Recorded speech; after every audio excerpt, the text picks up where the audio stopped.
70,000 لوگ ایسے ہیں جو بغیر حساب جنت میں جائیں، ان کا کوئی حساب نہیں ہوگا۔ اللہ اپنے کرم سے انہیں یوں ہی جنت عطا فرمائے۔ صحابہ نے عرض کی یا رسول اللہ صلی اللہ علیہ وسلم وہ کون ہیں؟ تو آقا کریم نے ارشاد فرمایا کانو لا یکتوون، یہ وہ لوگ ہیں جو اپنے جسم پہ داغ نہیں لگاتے، مخصوص نشان جسم پہ لگا لیتے ہیں، یہ فلاں بزرگ کی نشانی ہے، یہ فلاں جو ہے وہ شہید کی نشانی ہے۔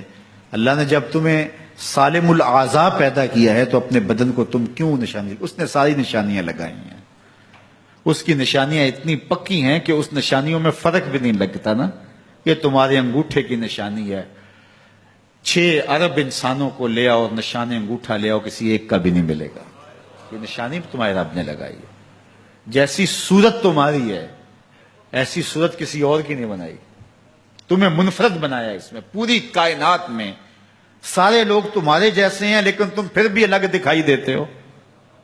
سب کی 2 آنکھیں، سب کا ناک، سب کے ہونٹ، سب کا رنگ ملتا جلتا، لیکن سب کی شکلیں الگ ہیں۔ یہ زید ہے، یہ بکر ہے، یہ عمر ہے، یہ آس ہے، یہ فلاں ہے۔ دوسرے وہ ولا یسترقون، اور وہ رکیہ نہیں کرتے، یہ چھو منتر جادو ٹونا ہر وقت عاملوں کے پاس بھاگے پھرتے ہیں، اور وہ انہیں جو ہے وہ غلط سلط ٹوٹ کے ٹونے بتاتے ہیں اور وہ کرتے رہتے ہیں۔ عجیب لوگوں کے نفسیات ہوتے ہیں، صبح سے لے کر شام تک اسی چکر میں رہتے ہیں اور پھر ساری زندگی ان توہمات سے نکل ہی نہیں پاتے۔ اللہ نے تمہیں پیسے دیے ہیں، نئی گاڑی تم نے خریدی ہے، چھوٹے بچے کا جوتا کیوں باندھ دیا آگے تم نے؟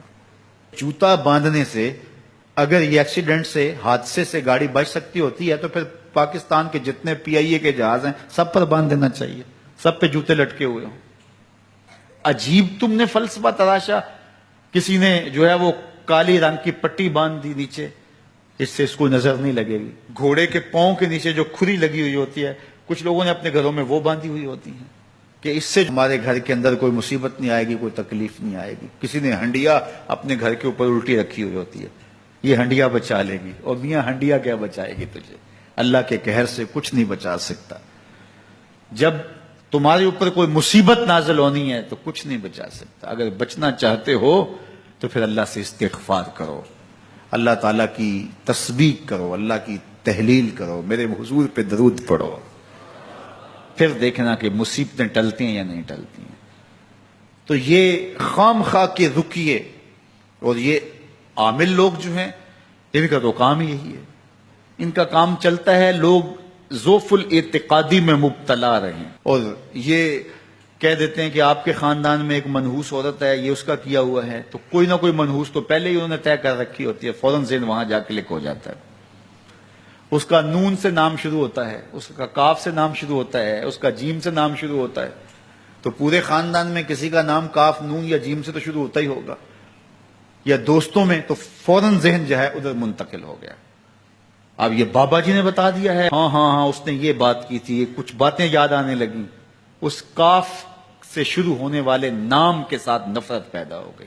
اس بابے نے نفرت کا کاروبار کیا ہے، اس نے تو 100 روپے 200 روپے لے لیے لیکن 2 انسانوں کے اندر نفرت ڈال دی۔ اس کا گریبان کل قیامت کے دن پکڑا جائے گا۔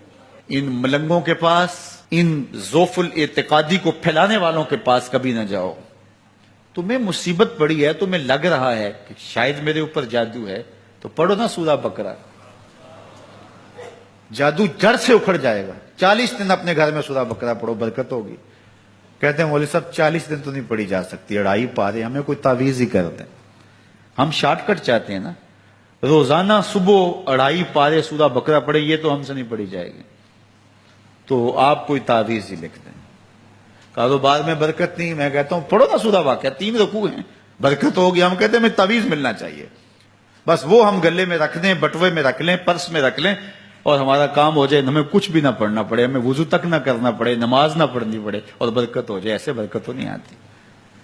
اس لیے چھوڑو ان کی جان، آؤ قرآن مجید پہ آؤ، آؤ سجدوں پہ آؤ، آؤ دعاؤں پہ آؤ۔ سحری کے وقت اس کی رحمتیں آواز دے رہی ہوتی ہیں، حل میں مسترزقن، ہے کوئی رزق مانگنے والا، اور تم اس وقت سوئے ہوئے ہو، سارے دن ٹھوکریں کھاتے ہو۔ آؤ نا اس وقت جھولی پھیلا کے، ہاتھ پھیلا کے کہو مالک تو جھولیاں بھر دے، تو پھر دیکھنا کبھی کمی نہیں آئے گی، عطا فرمائے گا۔